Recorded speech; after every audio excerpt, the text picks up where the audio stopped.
Hey guys, Josh here.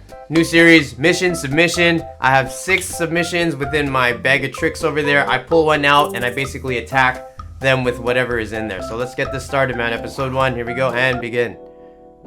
Guillotine, there it is. Well, I mean, it's supposed to be a guillotine. Slap hands, and off we go. So Rob here, he likes standing up while passing. So I'm trying to find a way to get his head to the level of mine. Again with the head talk. Boom, he tries to step in between. He's grabbing onto his leg.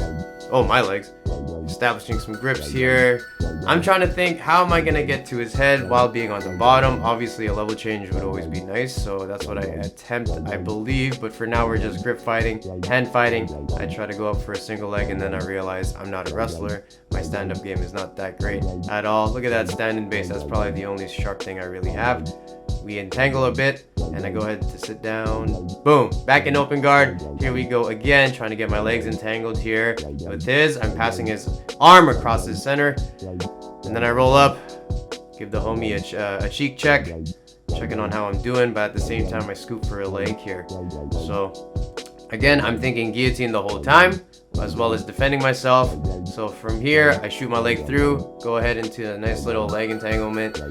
Heels exposed. Obviously, the leg lock was not intended for this video today, so it's cool. It's cool when you go in with the frame of mind of let me have a goal here. What's my goal? And clearly it's guillotine. So I grab the leg. This is when I could level change, and then I could go ahead with my passing game. So I decide to stand up. I'm a little quicker on my feet. I grab onto the legs just to make sure they don't come back inside. Back exposure is there. So now I'm looking for his head. As you can tell, I try to angle over, see if I can snatch the head, but they're in a tight turtle right now. And it was very difficult. I don't ever get guillotines within classes, but it was good to challenge myself to look for something today that I normally wouldn't go for, putting myself out of there.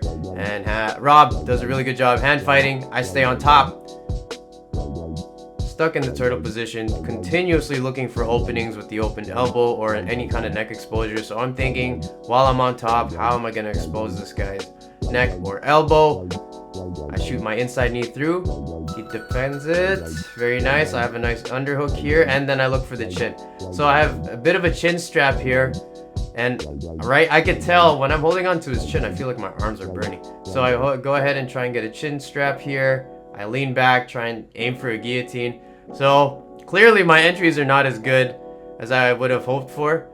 Again, I don't really drill it as often, but obviously that's my fault because I don't drill it enough. So this is good. I'm exposing myself to you guys, and I'm exposing what I can do to bring myself to be a better practitioner. So we're still stuck in turtle here. He rolls out very nicely. His legs are back in front. Now I got to think, okay, pass. He's got a body triangle. Rob has surprisingly long legs for his body frame.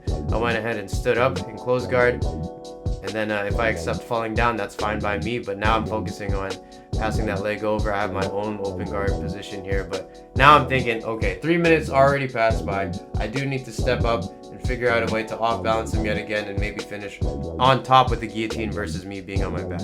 And then there's me trying my best to snatch the head, but he's hiding it very, very well, even though it's right in front of me. So yeah, lots of things to work on, but that's part of growth, man. I don't even know what I'm trying to do. I'm just thinking to myself. I looked at the clock a few seconds ago, and I just feel a little unhesitant on what I could do. And then I went ahead and did a reverse triangle instead because it was too good not to pass up. So I believe he submits here. But again, that doesn't count, so let's call that a failure. We got about a minute left on the clock, so I'm going to go ahead and go for it. I gotta go for it. I gotta think to myself, okay, that sub was cool, but at the end of the day, that wasn't my goal. So again, he's passing again. I'm trying to find a way to break him down to a knee as best as possible, and as that happens, I snatch the head. Now, it's not your conditional pass or sweep there. A knee slice, pass that knee down. He's got a nice knee shield, but I try my best to pin it down. I didn't even bother addressing it, honestly, because I'm like, okay, let me just see if I could grab his head from here, and turns out it worked out. Now again, I wouldn't consider this a guillotine, but you could tell I'm grabbing onto my bicep here, and then it somewhat turns into a Japanese necktie in a sense. So I wouldn't call this a guillotine, but time was running out, and I'm like, I already accepted failure. But you know, that was pretty much it for the first one. I believe we got a few seconds left, and I double checked on him if he was okay because his neck was kind of turned one way. So I didn't want to continue on with the submission. It was more so just to hold and see if he'll submit or let go. And yeah, that was not that great of a first challenge, but I was looking forward to the next little bit of rolls here. So I hope you guys enjoyed. Mission Submission episode 1 is done. Me and Rob are here just talking, just like how you and I are right now. And then we're going to continue on. Okay, see you in the next one.